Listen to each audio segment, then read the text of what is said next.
आपका हो विनय पटेल एक न्यू वीडियो लेके आपके बीच में दोबारा फिर आ गया दोस्तों। आज हम बहुत इंपॉर्टेंट टॉपिक पढ़ेंगे और वो टॉपिक का नाम दोस्तों है पॉलिनोमियल बहुपद। इसके बारे में मैं जो है इसकी इंट्रोडक्शन के बारे में बहुत अच्छे और जो आसानी तरह से हम उसको समझाने की कोशिश करेंगे कि इसके परिचय और कितने टाइप्स के होते हैं, इसके की डिग्री कितना होती है, क्या क्या सारा प्रोसेसिंग में जो है स्टेप बाय स्टेप में इसको समझाएंगे दोस्तों। पहले तो बता दें दोस्तों, आपका चैनल यूट्यूब विथ विनय में स्वागत है। और यूट्यूब विथ विनय का नाम चेंज करके दोस्तों जो है यूट्यूब विथ मैथमेटिक्स कर दिया गया है। और वहाँ पे मैथमेटिक्स सर्च ना होने पर वहाँ पे विनय पटेल सर डालोगे, सारी वीडियो अवेलेबल है, जाकर वहाँ से जो है वीडियो देख लेना। और दूसरा चैनल आपके सबके सहयोग से है YouTube with Vinay maths sir के नाम से है। उस पर जाकर भी जो है हमारी वीडियो शॉर्टकट वीडियो जो होती है या फिर जो है कोई ट्रिक की वीडियो होती है वहाँ पे मैं डाल रखा हूँ, वहाँ से जाके देख लेना दोस्तों। बिना समय गंवाए हम स्टार्ट करते हैं। पॉलिनोमियल होता क्या है, पॉलिनोमियल के बारे में होता क्या है, कितने टाइप्स के हैं, सारा कुछ मैं जो है डिटेल में समझाऊंगा दोस्तों। स्टार्ट करते हैं पॉलिनोमियल को पहले हम एक एग्जांपल देखते हैं, उसके बाद मैं जो है स्टेप बाय स्टेप बताते हैं। पॉलिनोमियल जो होती है हमारी कितने जो है पॉलिनोमियल जो है बहुत सारे टर्म मतलब टर्म या पद से मिलकर बनते हैं। इसके बारे में मैं बताता हूँ, समझाता हूँ। अब देखो दोस्तों, एक बात ध्यान सुनना क्या बोल रहा है पॉलिनोमियल और बहुपद। बहुपद का मतलब क्या होता है या पॉलिनोमियल, हम ग्रीक वर्ड में जाएंगे या फिर हम डिक्शनरी में जाएंगे, इंग्लिश के डिक्शनरी में जाएंगे तो यहाँ पॉलिनोमियल का मतलब होता है दोस्तों पोली। पोली का मतलब होता है मेनी, मतलब बहुत। ये मेनी मतलब बहुत, बहुत यहाँ इसका हिंदी हो जाएगा दोस्तों बहुत। मेनी मतलब बहुत। और नोमियल का मतलब होता है दोस्तों, नोमियल का मतलब होता है टर्म। टर्म मतलब पद, बहुत सारे पद से मिल के, बहुत सारे पद से हमारा क्या बनता है, पॉलिनोमियल या बहुपद बनता है। जैसे यहाँ पे एक जो है डेफिनेशन दे रखा है दोस्तों, a polynomial is defined as the expression which the compose and the variable मतलब दोस्तों और constant, variable constant and the exponent that are combined using the addition and subtraction। मतलब ये कह क्या है, पॉलिनोमियल जो होता है हमारा मतलब जोड़ और घटाना के एक कॉम्बिनेशन से मिलकर बनता है। और बहुत सारे टर्म, वो टर्म में एक वेरिएबल भी हो सकता है, एक रियल नंबर भी हो सकता है। हम बताते हैं दोस्तों कैसे बनता है, आगे देखिए। जैसे दोस्तों एक एग्जांपल लेते हैं, मान लो ये हमारा जो है मल्टीप्लाई का साइन है, ये हमारा यहाँ पे बनेगा। अब एक टर्म बनेगा, टर्म बनाने के लिए यहाँ हमारे पास एक रियल नंबर होगा। क्या होगा दोस्तों, ये हमारे पास क्या होगा, रियल नंबर होगा। रियल नंबर पढ़ाया बहुत अच्छा। और ये हमारा क्या होगा, वेरिएबल होगा, इसे हिंदी में चर बोलते हैं और रियल नंबर को हिंदी में वास्तविक बोलते हैं। जैसे मान लो एग्जांपल 5x, ये क्या है, एक टर्म ही तो है। 5x क्या है, यह एक टर्म है। क्या है, ये पद है। तो यहाँ पे ये देखो, ये क्या है, रियल नंबर ही है तो है, वास्तविक संख्या रियल नंबर ही है। और एक्स वाई जेड जो यक्स क्या है, एक वेरिएबल तो ये है, क्या है, वेरिएबल ही है। इससे हमको पता चलता है कि पॉलिनोमियल जो होता है बहुत सारे टर्म से मिलकर और जोड़ और घटाना मतलब एडिशन, यहाँ दिया है एडिशन एंड सब्ट्रैक्शन के कॉम्बिनेशन से बनता है, उसे हम क्या बोलते हैं, पॉलिनोमियल बनते हैं। अब कैसे बनता है दोस्तों, अब देखो मान लो 2x² प्लस 3x और 5 ये बोल। अब यहाँ पे दो चीज हमेशा याद रखना दोस्तों, पॉलिनोमियल हमेशा जोड़ या घटाने से ही बनेगा और न गुणा न भाग से कभी नहीं बनेगा। यहाँ पे या तो प्लस जोड़ होगा, या तो यहाँ एक जोड़ एक माइनस भी हो सकता है, या यहाँ दोनों माइनस भी हो सकते हैं। इसे ये अब क्या बन गया, ये पॉलिनोमियल बन गया। और पॉलिनोमियल तो बहुपद बन गया। क्या बन गया दोस्तों, ये हमारा एक बहुपद बन गया। तो 2x² प्लस 3x प्लस 5 क्या हो गया, एक बहुपद का। और बहुपद और समीकरण में बहुत डिफरेंस है दोस्तों। बहुपद में इक्वल टू 0 नहीं लिखेंगे और समीकरण में इक्वल टू 0 लिखेंगे। यहाँ जब इक्वल टू 0 लिख देंगे तो ये हमारा क्या बन जाएगा, समीकरण, इक्वेशन बन जाएगा, ना कि हमारा जो पॉलिनोमियल रहेगा। आगे चलो दोस्तों, मैंने एग्जांपल लेके भी समझा दिया दोस्तों, 5x और ये क्या है, रियल नंबर, वेरिएबल। और दूसरी बात दोस्तों, वेरिएबल का जो है, वेरिएबल है हमेशा चेंज होता रहता है। वेरिएबल का मतलब वेरिएबल जो होता है हमारे साथ चेंज होता रहता है, या तो x भी हो सकता है, y भी हो सकता है, z से ले मतलब ए बी सी डी से लेके z तक कोई भी जो वेरिएबल हो सकता है। लेकिन रियल नंबर में हमेशा जो है हमारा जीरो से लेके मतलब जीरो से लेके हमारा जो इनफिनाइट तक कोई ना कोई जो है नंबर होगा। और ये अब आगे बोलते चलते हैं दोस्तों इसमें। अब इसमें दोस्तों एक चीज देखो हमारा टर्म, अब इसमें एक गए यहाँ देखो ये क्या है, एक मतलब एग्जांपल मैं यहाँ और ले लेता हूँ दोस्तों। एग्जांपल लेते हैं, जैसे मान लो 5x+3, इसमें कितने टर्म है दोस्तों बताओ। इसमें दो टर्म है, एक तो ये पूरी टर्म है, क्या है, एक तो ये पूरी पद है, पद या टर्म है, और एक तो ये है, ये कांस्टेंट टर्म है, और ये एक क्या है, ये जो है रियल नंबर और वेरिएबल से बना हुआ एक पद या टर्म है। रियल नंबर 5 और वेरिएबल मतलब जो है यहाँ पे चर कितना है, यक्स है। इससे मिलके इसमें कितने टर्म है, दो टर्म है, दो टर्म से मिलके हमारा क्या बन गया, एक बहुपद बन गया। इससे हमको ये पता चल गया कि हमारी जो बहुपद होती है वो बहुत सारे टर्म से मिलकर और जो है टर्म से मिलकर प्लस माइनस कॉम्बिनेशन से बनती है।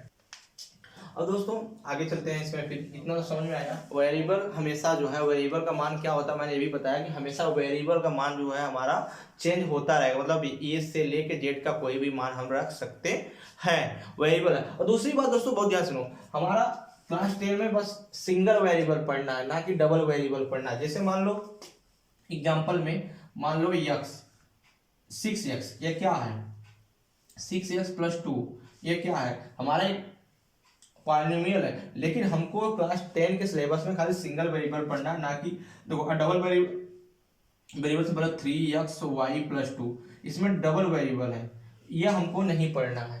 हमको खाली सिंगल वेरिएबल क्लास 10 के सिलेबस में है, वो हमको जो है पढ़ना है। और दूसरी बात दोस्तों, अब यहाँ हम बता रहे हैं इसमें देखो वेरिएबल के साथ साथ हमारे पास क्या क्या होता है। जैसे कोई एग्जांपल ले लेते हैं, एक एग्जांपल थ्रू लेते हैं। मान लो 5x² + 6x+1। अब इसमें ध्यान दो दोस्तों, अब ध्यान देने वाली बात क्या है, इसमें हमारे पास क्या क्या है। देखो इसमें एक हमारे पास रियल नंबर है, वेरिएबल भी है, और हमारे पास कांस्टेंट है। कांस्टेंट मतलब जो है अचर पद भी है। क्या है देखो, वेरिएबल क्या है हमारा दोस्तों, वेरिएबल जो है चर क्या है, वह यक्स है। और कांस्टेंट क्या है, कांस्टेंट मतलब अचर पद क्या है, अचर पद क्या है दोस्तों, 1 है। मतलब जो किसी वेरिएबल के साथ मल्टीप्लाई ना हो, वह खाली सिंगल दिखे, वह हमको क्या बोलते हैं यहाँ पे, कांस्टेंट टर्म बोलते हैं। लेकिन इसके अंदर कभी कभी पूछ दे कि एक का डिग्री मतलब पावर या घात क्या है, तो हम बताते हैं दोस्तों क्या है। कभी भी सवाल में पूछ भी सकता है कि इसका घात बताओ, इसका घात बताओगे कितना बताओगे, मतलब मैक्सिमम घात जो होता है वेरिएबल का वही तो बताओगे। अब देखो इसका इस टर्म का घात पूछ देगा, क्या बताओगे 2, और इस टर्म का घात पूछ देगा, क्या बताओगे, क्योंकि x इसका सिंगल पावर होगा, घात 1 होगा, तो इसका बताओगे 1। लेकिन यदि 1 का घात पूछेगा क्या बताओगे। बहुत बच्चे इसमें कंफ्यूज होते हैं कि 1 का घात क्या होगा, लेकिन होता जरूर है दोस्तों। सोच के एक बार बताओ, कमेंट में जरूर बताना कि 1 का घात क्या होता है, फिर हम बताते हैं। यहाँ देखो इसको हम ऐसे लिख सकते हैं दोस्तों, किसी के पावर, यहाँ ध्यान देखना, किसी के पावर 0 का मान क्या होता है, 1 ही तो होता है। किसी के पावर 0 का मान 1 होता है। इसके बीच में चाहे जो भी रखें, चाहे x के 0 रखे तभी 1 होगा, 2 के पावर 0 रखेंगे तभी 1 ही होगा, -2 के पावर 0 रखेंगे तभी 1 ही होगा। तो इससे हमको ये मिल सकता है दोस्तों, 1 × x की पावर 0 बराबर हमारा 1 ही तो आएगा, आ रहा नहीं। तो यहाँ कहने का मतलब कि हम इस 1 का घात जो है, इसका घात जो होगा वो हमारा क्या आएगा, घात या पावर या डिग्री, पावर डिग्री क्या आएगा, 0 आएगा। इससे हमको यह पता होता है कि किसी के पावर 0 हो, चाहे वो वेरिएबल हो चाहे नंबर हो, कुछ भी, उसका मान क्या होगा, 1 होगा दोस्तों। अब हम पढ़ना क्या क्या है हमको इस सिलेबस के अंदर, उसके बारे में बताते हैं दोस्तों। पहले तो हमको पढ़ना है टर्म के बारे में पढ़ेंगे। अब स्टार्टिंग करते हैं दोस्तों, टर्म के बारे में पढ़ेंगे। हमको पढ़ना क्या है सिलेबस के अंदर वो देखना। पढ़ना क्या क्या दोस्तों, पॉलिनोमियल के अंदर हमको क्या क्या पढ़ना है वो बताते हैं। देखो पहले दोबारा इसका डिफिनेशन देखते हैं दोबारा, पॉलिनोमियल के बारे में क्या क्या। जो पॉलिनोमियल बहुपद का जो है समीकरण या जो है फार्मूला या जो भी मान लो, A x square plus B x plus C या स्टैंडर्ड फॉर्म है, is the polynomial where A B C, वहाँ ए बी सी का मान क्या आएगा, रियल नंबर मतलब वास्तविक संख्या, and all the exponent of the x are non negative integer. कहने का मतलब है कि यक्स का पावर जो होगा वह कभी भी निगेटिव नहीं होगा यहाँ बहुपद में। कैसे नहीं होगा, यह जो है जो ये बोल रहा है दोस्तों, एक्सपोनेंट का मतलब क्या होता है, ये जो बोल रहा है इसका मतलब होता है घात, मतलब यक्स की जो घात वह कभी भी निगेटिव नहीं होना चाहिए, मतलब -3 नहीं होना चाहिए, या तो -2 या -1, ये घात जो है उसकी पावर जो है या डिग्री जो है निगेटिव नहीं होना चाहिए। अब स्टार्ट करते हैं हम दोस्तों यहाँ से। पहला टर्म क्या है, टर्म में हमको नंबर और वेरिएबल पढ़ना है। मैंने बता दिया दोस्तों नंबर क्या होता है, वेरिएबल होता है। मान लो एक यहाँ है जो इनकी कॉम्बिनेशन बना रही है, मतलब एक यहाँ ये मान लो यक्स है और एक है ये 2, ये क्या है, 2 क्या है, एक तो नंबर ही है, मतलब एक टर्म का नंबर ही तो है, ये क्या है, ये नंबर है, और ये यक्स क्या है, वेरिएबल तो ये है, यहाँ भी ये यक्स को वेरिएबल ही मानेंगे। जैसे एग्जांपल लेते हैं 5x स्क्वायर प्लस 2x, क्या है ये, इसमें कितने टर्म है, इसमें मैक्सिमम 2 टर्म दिख रहे हैं, 2 टर्म में यहाँ 5 क्या है, नंबर है, यक्स स्क्वायर, यक्स क्या है, वेरिएबल है, लेकिन वेरिएबल का डिग्री क्या है, यहाँ पे पहले टर्म का वेरिएबल का डिग्री क्या है, वहां पे स्क्वायर है, और यहाँ 2 क्या है, 2 एक नंबर है, यक्स क्या है, एक वेरिएबल है, लेकिन इसकी डिग्री क्या है, 1 है, वही बोला। अब सेकंड नंबर चलते हैं डिग्री ऑफ टर्म, वो भी बता दिया अपन दोस्तों, डिग्री ऑफ टर्म इसके बारे में बता दिए। कांस्टेंट पद, कांस्टेंट पद का मतलब दोस्तों अभी मैं बता रहा हूँ, जैसे मान लो 3x square plus 5x plus 2, इसमें हमारा देखो इसमें कितने टर्म है, इसमें दोस्तों 3 टर्म है, लेकिन हमारा किसी न किसी के साथ वेरिएबल लगा हुआ है जो हमको दिख रहा है, और जिसके साथ वेरिएबल मतलब चर पद ना लगा हो वह हम कांस्टेंट मानते हैं या अचर पद मानते हैं। ये 2 क्या है, 2 हमारा क्या है, अचरी पद है, तो यहाँ कांस्टेंट पद हमारा जो होता है कुछ भी 1 2 3 4 5 6 कुछ भी आ सकता है। लेकिन कभी भी जब इसका डिग्री पूछेगा दोस्तों, तो इसका डिग्री हमेशा बता देना, इसका डिग्री 0 होता है, क्योंकि x के पावर 0 का मान क्या होता है, 1। जिसको ऐसे भी लिख सकते हैं दोस्तों, 3x square plus 5x plus 2x की पावर 0, ऐसे भी लग सकते हैं, क्योंकि x की पावर 0 का मान 1 होता है। इसका डिग्री जब पूछेगा, इसका डिग्री पूछेगा, तो हमें यहाँ पे क्या बता देना, इसका डिग्री क्या हो जाएगा, या घात या पावर क्या हो जाएगा, 0 हो जाएगा। स्टैंडर्ड फॉर्म क्या होता है दोस्तों, यह मैं बताता हूँ। जैसे मान लो एक एग्जाम्पल ले लिया, स्टैंडर्ड एग्जाम्पल भी मैं समझा रहा हूँ दोस्तों। मान लो मैंने एग्जाम्पल ले लिया, जैसे मान लो 3x square plus 5 plus 4x, ये ले लिया। कोई ऐसे लिख रहा है, मैं ऐसे लिख रहा हूँ, मेरा दोस्त ऐसे भी लिख सकता है 4x plus 3x square plus 5, और मेरा एक दोस्त है वो ऐसे भी लिख सकता है 5 plus 3x square plus 4x। मतलब लिखने का कोई एक स्टैंडर्ड फॉर्म नहीं है, कोई कुछ भी लिख सकता है। तब पॉलिनोमियल में एक स्टैंडर्ड फॉर्म आया कि पहले बढ़ते हुए डिग्री के वेरिएबल का मैक्सिमम पावर, फिर उससे कम, फिर उससे कम, फिर उससे कम। तो हमारा देखो इसमें हम इसे चेक करेंगे, तो यहाँ मैक्सिमम पावर वेरिएबल का किसका है, मैक्सिमम पावर वेरिएबल का तो यही है, सबसे अधिक घात किसका है, सबसे अधिक पावर किसका है, 3x, लिखेंगे 3x। फिर चेक करेंगे उससे कम घात किसका है, तो ये हो जाएगा 4x, और प्लस फिर इसके बाद लिखेंगे 5। ये हमारा जो कि स्टैंडर्ड फॉर्म हो गया। स्टैंडर्ड फॉर्म का फॉर्मूला होता है ये x square plus bx plus c, ये स्टैंडर्ड फॉर्म होता है। जैसे मान लो दोस्तों एक और फार्मूला रखते हैं, 3x के power 3 plus 5 plus 6x square plus 2x। अब इसको हमको स्टैंडर्ड फॉर्म में लिखना होगा, तो हम अभी बताया कि पहले सबसे अधिक वेरिएबल के पावर को चेक करेंगे, सबसे अधिक वेरिएबल कि कौन से वेरिएबल के ऊपर जो है सबसे ज्यादा घात है या पावर या डिग्री है। तो सबसे ज्यादा डिग्री किस पे कितना है, 3 है, हम ये 3 लिखेंगे, 3x क्यूब। फिर इसके बाद चेक करेंगे उसके बाद कितना है, तो यहाँ 6x स्क्वायर है, तो प्लस 6x स्क्वायर। फिर चेक करेंगे उसके बाद जो है वेरिएबल x स्क्वायर के बाद घात इससे कम कौन सी घात की है, तो ये x की है, ये 2x प्लस 5। ये हमारा क्या बन गया, एक स्टैंडर्ड फॉर्म बन गया। अब दोस्तों स्टैंडर्ड फॉर्म बन गया, अब आगे हम इसमें बढ़ते हैं दोस्तों, आगे हम बताते हैं दोस्तों अब हम पढ़ेंगे type of the polynomial degree of the, मतलब टाइप पढ़े पॉलिनोमियल किसके आधार पर, डिग्री के आधार पे। एक तो हमारा टर्म के आधार पर था, वो हमारे सिलेबस के अंदर है नहीं, इसलिए हम डिग्री के आधार पर डायरेक्ट पढ़ रहे हैं। देखो हमारे पास पॉलिनोमियल कितने प्रकार के होते हैं दोस्तों, हमारे पास पॉलिनोमियल जो होते हैं तीन प्रकार के होते हैं। पहला है लीनियर पॉलिनोमियल, जिसे हिंदी में बोलते हैं रैखिक बहुपद, क्वाड्रेटिक पॉलिनोमियल जिसे बोलते हैं द्विघात बहुपद, और क्यूबिक पॉलिनोमियल जिसे बोलते हैं त्रिघात जो है बहुपद। अब हम इसको एक एक एक्सप्लेन करके समझाते हैं दोस्तों। अब पहले चलते हैं, पहले number linear polynomial. Linear polynomial क्या कहता है कि maximum power of the variable, मतलब किसी वेरिएबल पे मैक्सिमम पावर कितना होना चाहिए, 1 होना चाहिए। लीनियर कहता है कि the of degree highest of degree या power degree in the variable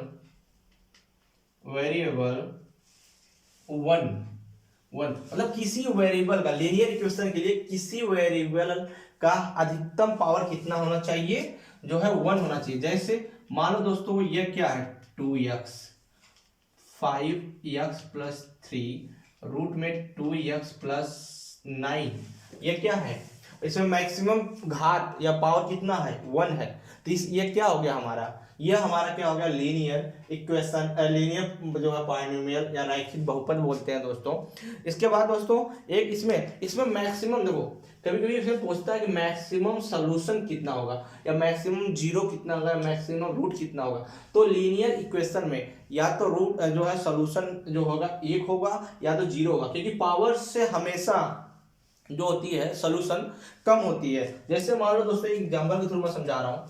मान लो जैसे ये 5x प्लस 3, इसका मैक्सिमम जो है रूट या सॉल्यूशन कितना होगा, इसका मैक्सिमम सॉल्यूशन या तो 1 होगा या तो 0 होगा। कैसे होगा, जिससे मान लो कैसे होगा दोस्तों, वो मैं आगे समझाऊंगा, क्योंकि हमेशा पावर जो घात होती है उससे हमेशा जो है सॉल्यूशन कम, उसके बराबर या उससे कम होती है। ये हमको समझ में आ गया दोस्तों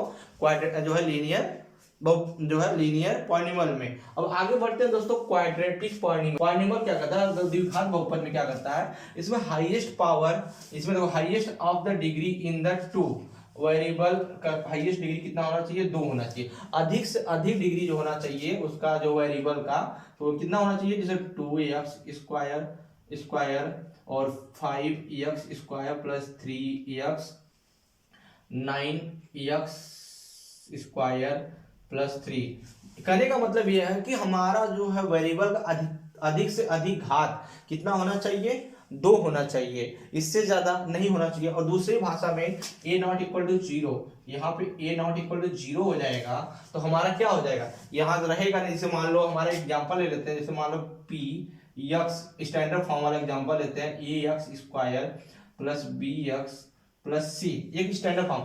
जब a इक्वल टू 0 ही हो जाएगा, a इक्वल टू हम 0 ले लेंगे तो ये हमारा क्या बचेगा, ये तो पूरा 0 हो जाएगा ना, ये वाला जो भाग है ये भाग तो पूरा 0 हो जाएगा। किसी में हम 0 गुणा करेंगे तो क्या होता है, 0 हो जाएगा। तो हमारे पास क्या बचेगा, bx प्लस c। लेकिन हमारा ये क्या बन गया, लीनियर फॉर्म बना ना, लीनियर फॉर्म बन गया। हमको किस में रखना है, हमको जो है क्वाड्रेटिक पॉलिनोमियल में रखना है, इसीलिए 8 नॉट इक्वल टू 0 होगा, ये हमारा जो है स्टैंडर्ड फॉर्म। और इसमें मैक्सिमम सोल्यूशन कितना होता है, कभी कभी सवाल में पूछता है मैक्सिमम सॉल्यूशन या तो पावर इतना होगा, या पावर से कम होगा, या तो 0। इसमें जो है 3 ही सॉल्यूशन बनेगा, या तो 2 बन सकता है, चाहे 1 बन सकता है, और या तो 0 बन सकता है, ये भी हो सकता है। अभी आगे मैं समझाऊंगा इसके बारे में बहुत डिटेली, और लास्ट तक ये वीडियो देखते रहना दोस्तों। और अच्छे लगे तो ये वीडियो को लाइक शेयर एंड सब्सक्राइब करना दोस्तों। और क्यूबिक पॉलिनोमियल क्या करता है, क्यूबिक पॉलिनोमियल में हम बता दोस्तों, यहाँ देखो क्यूबिक पॉलिनोमियल कहता है highest of the degree in the variable 3।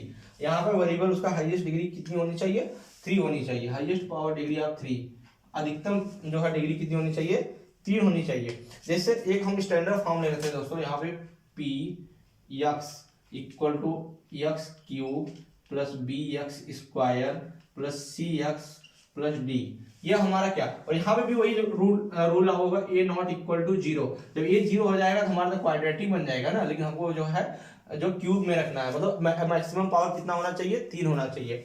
इसमें क्या होता है दोस्तों, मैक्सिमम पावर 3। और ये क्या कहता है, दूसरी भाषा में इसको बोलते हैं, ये इसमें इस चीज में एक चीज देखो दोस्तों, a b c, ये क्या है, एक कोफिशिएंट है, किसका कोफिशिएंट है, वेरिएबल का कोफिशिएंट है। कभी कभी देखो ए बी और सी ये क्या है, कोफिशिएंट है, कोफिशिएंट है, कोफिशिएंट है। और डी क्या है, डी हमारा जो है यहाँ पे दोस्तों कांस्टेंट है,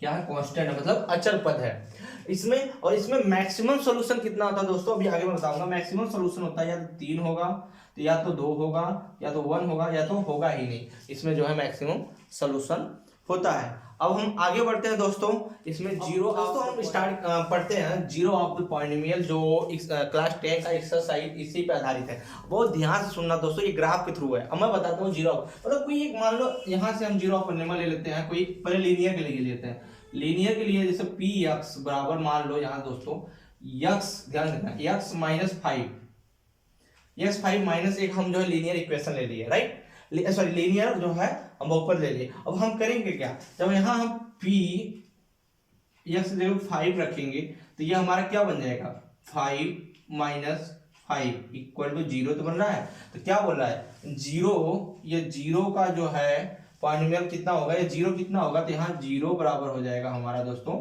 जिससे हमारा जीरो आया वही हमारा क्या हो जाएगा, यह जीरो ऑफ द सॉल्यूशन। और जीरो को हम कभी कभी देखो, कभी कभी डाउट मत करना, जीरो के स्थान पे कभी कभी जीरो, उसके स्थान में कभी हमको रूट लिख पूछ देगा, सॉरी रूट पूछ देगा, और कभी वहां पे जो है हमारा सॉल्यूशन पूछ देगा, सॉल्यूशन। इस तीनों सेम ही नाम है, इस तीनों का जो है काम सेम ही है। कभी कभी जीरो भी पूछ सकता है, रूट भी पूछ सकता है, सॉल्यूशन भी पूछ सकता है, लेकिन काम तीनों का सेम है। अब जैसे क्वाड्रेटिक इक्वेशन, अब क्वाड्रेटिक इक्वेशन में जो है, सॉरी लीनियर इक्वेशन में हम करेंगे क्या दोस्तों, जैसे मान लो कोई लीनियर इक्वेशन समझा रहा हूँ, जीरो ऑफ द सॉल्यूशन, मतलब कोई ग्राफ ले लेते हैं दोस्तों। यहाँ एक ग्राफ ले लिए, ये एक्स डैश वाई डैश है दोस्तों। अब क्या करेंगे, मान लो हम यहाँ से एक्स और वाई दो वेरिएबल ले लेते थे, राइट, एक्स एंड वाई दो वेरिएबल ले लिए। अब हम करते हैं क्या, जब यहाँ जीरो, मान लो इस जगह, यहाँ इसको चेक करते हैं, हम यहाँ जीरो रख रहे हैं तो यहाँ हमारा क्या बन रहा है, 5 बन रहा है। यदि हम 5 रख रहे हैं तो यहाँ हमारा क्या बन रहा है, 0 बन रहा है। देख लेना, चेक कर लेना। अब हम करेंगे क्या दोस्तों, अब यहाँ हम चेक करते हैं, एक्स 0 यहाँ ही, तो एक्स 0 बनेगा, और वाई कितना, वाई 5 यहाँ बन रहा है, ध्यान देखना दोस्तों, वाई 5 यहाँ बन रहा है, वाई 5 यहाँ बन रहा है। तो अब देखो, और अब हम x 5 रखेंगे तो y x 5 यहाँ रख रहे हैं, तो y हमारा क्या बन रहा है, y हमारा बन रहा है 0। तो ये 0 पे बन रहा है, तो ये लाइन देखो, जब भी पूछे ये लाइन पे, और कभी भी लीनियर इक्वेशन हमेशा एक स्ट्रेट लाइन बनाता है, ये हमेशा याद रखना दोस्तों, लीनियर इक्वेशन हमेशा एक स्ट्रेट लाइन बनाती है या बनाता है। लाइन कहीं भी बन सकती है, जरूरी नहीं है कि एक्स, और वो जीरो या सॉल्यूशन या रूट वही होगा जो एक्स एक्सिस पे जितनी बार कट करेगा या जितनी बार काटेगा उतना हमारा क्या होगा, जीरो या सॉल्यूशन। अब यहाँ पूछ देगा तो हमारे पास कितना जीरो आया है, 1 जीरो आया है। ये कितना है दोस्तों, 1 जीरो, क्योंकि एक्स एक्सिस को एक बार भी कट सकता है। इसका आंसर, इसका जो आंसर 0 भी आ सकता है। मान लो एक यही स्ट्रेट लाइन है, अरे सॉरी ये हमारा ग्राफ है, कभी ऐसे भी तो जा सकता है स्ट्रेट लाइन, ऐसे भी जा सकता है। ऐसे जाने पर अब हमारे एक्स एक्सिस को कट कर रही है, नहीं कर रही है, इसलिए हमारा क्या होगा, यहाँ पे जो सोल्यूशन या रूट या जीरो हमारा क्या होगा, जीरो ऑफ पॉइंट में क्या हो जाएगा, 0 हो जाएगा। आगे बढ़ते हैं दोस्तों, हम क्वाड्रेटिक, अभी हाँ हम क्या करें, क्वाड्रेटिक सेकंड वाला पढ़ेंगे। जो सेकंड वाले में क्या होगा, इसमें देखो क्वाड्रेटिक मैक्सिमम पावर कितना होता है, 2 होता है, मैंने बताया। मैक्सिमम पावर जब 2 होता है, तो मैक्सिमम पावर 2 होने में अधिक से अधिक जो है पावर जो होता है 2 होता है। तो इसमें हमारा क्या है, यहाँ पे मैक्सिमम सोल्यूशन कितना बनेगा, ये मैक्सिमम सोल्यूशन जो बनेगा दोस्तों, वह बनेगा या तो 2 बनेगा, या तो 1 बनेगा, या 0। जैसे मान लो ये ग्राफ है, ये मैं ग्राफ के द्वारा समझा रहा हूँ दोस्तों, फिर आगे बताएंगे। ये ग्राफ है, या तो हमारा ये पैराबोलिक, मतलब यू के आकार में, या तो जो है उल्टा बनेगा या सीधा, मतलब पैराबोलिक बनेगा। या तो मैक्सिमम, या तो मतलब ये ऐसे भी बन सकता है, या तो ऐसे भी बन सकता है। कितनी बार काट रहा है एक्स एक्सिस पे, अभी हमेशा कर रहा हूँ कि जितनी बार एक्स एक्सिस पे काटेगा उतना ही हमारा जीरो ऑफ द पॉलिनोमियल या बहुपद होगा। या तो फिर ऐसे भी बन सकता है, एक बार काट रहा है, या तो ऐसे भी बन सकता है, या एक्स एक्सिस पे नहीं काटा, 0, इस टाइप से बन सकते हैं। हमारा क्या है, क्वाड्रेटिक पॉलिनोमियल। अब हमारा आगे आएगा दोस्तों क्यूबिक पॉलिनोमियल। क्यूबिक पॉलिनोमियल में क्या होता है, मैक्सिमम सॉल्यूशन कितना होगा, मैक्सिमम क्यूबिक में मैक्सिमम पावर कितना होता है, पावर जो होता है वह 3 होता है, या क्यों, तो हमारा मैक्सिमम सोल्यूशन जो बनेगा या तो 3 बन सकता है, या तो 2 बन सकता है, या 1 या 0। मतलब कहने का मतलब यह है दोस्तों कि हमेशा डिग्री या पावर या घात के इक्वल मतलब बराबर या उससे कम हमारा क्या बनेगा, जीरो आपका पॉइंटिमल बनेगा। उससे अधिक कभी, घात से अधिक कभी हमारा पॉइंटिमल नहीं बन सकता। मान लो दोस्तों क्यूब का ऐसे एक ग्राफ यहाँ ले लेते हैं, एक ग्राफ ले लिए, या हो सकता है या 3 बार भी कट कर सकती है। 3 बार मतलब ये जो है ऐसे करके ऐसे, या 3 बार भी कट कर सकती है। हो सकता है ना भी करे, हो सकता है यहाँ से जो है आए यहाँ कट करके 2 बार भी कट कर सकती है, या जो है जो हमारा क्या बोलते हैं 1 बार भी कट कर सकती है दोस्तों, ऐसे करके ऐसे करके ऐसे। ये हमारा क्या हो गया, क्यूबिक पॉलिनॉमियल कहते हैं दोस्तों, जो अभी हमारा एक्सरसाइज 1 में। और एक्सरसाइज जो है 2 alpha and beta are zero of the quadratic polynomial a square plus B x plus c then. तो कहने का मतलब दोस्तों यहाँ पे सम ऑफ जीरो निकालेंगे। तो यहाँ दोस्तों ये चीज देखना, क्या ये देखना, A x square plus B x plus C. तो ये का मतलब जो है coefficient of x. Coefficient x का कोफिशिएंट क्या है, हमेशा कोफिशिएंट हम साइन के साथ उठाएंगे। किसके साथ दोस्तों, साइन के साथ उठाएंगे। मतलब वहां प्लस साइन होगा तो प्लस साइन के साथ उठाएंगे, माइनस साइन होगा तो माइनस साइन के साथ हमेशा कोफिशिएंट उठाएंगे। तो यक्स का कोफिशिएंट क्या है, माइनस बी, जो यक्स कोफिशिएंट बी है, लेकिन ऑलरेडी पहले माइनस लगी पड़ी है। और इसके बाद दिया है coefficient of x square. X square coefficient क्या है, ए। तो इसको हिंदी में क्या बोलते हैं, शून्यों का योग बराबर माइनस कोष्टक में यक्स का गुणांक अपान यक्स स्क्वायर का गुणांक, ये होता है। और दूसरा दोस्तों प्रोडक्ट ऑफ द जीरो, और या तो शून्यकों का गुणनफल, यह क्या होता है, कांस्टेंट टर्म। यह सी हमारा क्या है, सी तो हमारा कांस्टेंट टर्म ही है, कांस्टेंट टर्म और कोफिशिएंट ऑफ यक्स का मतलब यक्स स्क्वायर का गुणांक ए, ये हमारा आ गया। जैसे हम दोस्तों ले लो, कभी भी मैं दोबारा बता रहा हूँ दोस्तों, कभी कभी बच्चों के मन में एक डाउट होता है दोस्तों, यहाँ तो बोल रहा है पॉलिनॉमियल का इक्वेशन, स्टैंडर्ड इक्वेशन जो ये है, लेकिन हमारा कभी कभी सवाल इसमें देगा 5x square minus 3x plus 2। यहाँ माइनस आ गया, ये माइनस हमारा आ कैसे गया, देखो अब मैं समझा रहा हूं, देखना ध्यान से। इसको इस टाइप से लिख सकते हैं 5x स्क्वायर प्लस कोष्टक में माइनस 3x प्लस 2, ऐसे लिख सकते हैं दोस्तों। आ गया इस फॉर्म में प्लस प्लस प्लस, क्योंकि कभी कभी हमेशा मैं बहुत जो है पिछली वीडियो में बताया भी हूँ, प्लस मल्टीप्लाई माइनस क्या होता है, हमारा माइनस बनता है। क्या बनता है दोस्तों, माइनस बनता है। प्लस गुणा माइनस में करोगे तो हमारा क्या आएगा, माइनस ही आएगा। इसलिए इसको हम ऐसे लिखते हैं 5x square minus 3x plus 2। तो वही हमारा जो है ये जो है एडिशन, मतलब प्लस का जो साइन चेंज होकर माइनस में हो जाता है। जैसे मैंने एक एग्जांपल के थ्रू समझा रहा हूं दोस्तों, एक एग्जांपल लेके यहाँ मैं बता देता हूँ, फिर हम एक्सरसाइज स्टार्ट करेंगे। जैसे मान लो x square plus 7x plus 10, ये एग्जांपल है। इससे हमको क्या निकालना है, शून्यकों का योग और शून्यकों का गुणनखंड निकाल के हमको फिर चेक करना है कि इसका जो जीरो ऑफ द इक्वेशन, इसका कितना जो है जीरो आएगा। अब देखो मैक्सिमम पावर 2 है, तो मैक्सिमम पावर 2, तो इससे हमको पता चलेगा इसका जीरो जो आएगा या तो 2 आएगा, या 1 भी आएगा, या 0 भी आएगा, मतलब कुछ भी नहीं आ सकता। तो हम चेक करते हैं दोस्तों। हमेशा मैंने बताया दोस्तों कैसे तोड़ेंगे, पहले यक्स का कोफिशिएंट, यक्स स्क्वायर का कोफिशिएंट और अचर पद कांस्टेंट का दोनों गुणा कर लेंगे। अब 10 का गुणा करने के बाद हम इसका फैक्टर करेंगे, 2 से फैक्टर करेंगे 5, फिर जो है 5 1, ये आगे दोस्तों। अब हम ऐसा मतलब इसमें क्या जोड़े, मतलब फैक्टर करने पे हमारा, और इसमें हम क्या ऐसा जोड़े क्या घटाएं कि हमारा यहाँ 7 आना चाहिए। देखो 5 में से 2 घटाएंगे तो हमारा कितना आएगा, 3 आएगा, लेकिन हम 5 में 2 जोड़ेंगे कितना आएगा, 7 आएगा। इसको ऐसे लिख सकते हैं दोस्तों, x square plus 5x plus 2x plus 10। अब यहाँ से हम एक्स स्क्वायर कॉमन लेते हैं, एक्स कॉमन लेंगे तो यहाँ एक्स प्लस 5 बचेगा। फिर यहाँ से देखो, अब साइन के साथ हमेशा कॉमन लेंगे, यहाँ प्लस 2 है तो 2 साइन लेंगे तो यहाँ एक्स प्लस 2 बच्चे 10 5 बचा। और देखो हमेशा ब्रैकेट के अंदर दोनों नंबर सेम आएगा, जो दोनों नंबर सेम आएगा उसको एक बार लिखेंगे एक्स प्लस 5, और दूसरे में जो बाहर कॉमन लिए उसको एक बार लिखेंगे एक्स प्लस 2। अब इनको जीरो पूछा, कितना जीरो, तो इसको मैं ऐसे लिख सकते हैं एक्स प्लस 5 इक्वल टू 0 और एक्स प्लस 2 इक्वल टू 0। यहाँ से हमारा x निकल के आएगा -5, और यहाँ से निकल के आएगा x हमारा आ जाएगा -2। कहने का मतलब हमारा दोस्तों अल्फा का मान जो हमारा निकल के आया वह आया, हमारा अल्फा का मान आया -5 और बीटा का मान आया हमारा जो है -2। ये हमारा मान है। अब इसको हम चेक कैसे करेंगे, अब यहाँ लाते हैं, यहाँ पे लाएंगे दोस्तों, सॉरी एक स्टेप यहाँ भूल गए दोस्तों, ध्यान रखें। यहाँ पे हमारा क्या हो जाता है, ये सब अब जीरो, तो ये होता है अल्फा प्लस बीटा बराबर होता है इतना माइनस बी बाई ए, ये होता है। और यहाँ पे जो होगा हमारा वो बनेगा दोस्तों अल्फा इंटू बीटा बराबर सी बाई ए। इससे हमको मतलब अल्फा प्लस बीटा को जोड़ने के बाद हमारा ये वैल्यू आ रहा है कि नहीं। अब देखो चेक करेंगे, अल्फा हमारा कितना आया दोस्तों, अल्फा हमारा आया -5 और बीटा कितना आया दोस्तों, बीटा हमारा आया है, एक मिनट यहाँ चेक करेंगे दोस्तों, अल्फा हमारा कितना आया है, देखो हम इसका योग चेक करेंगे तो अल्फा प्लस बीटा बराबर माइनस बी वाई ए, यही है। दोनों मान सेम आना चाहिए। अल्फा कितना आया -5, बीटा कितना आया है प्लस है लेकिन साइन साथ -2।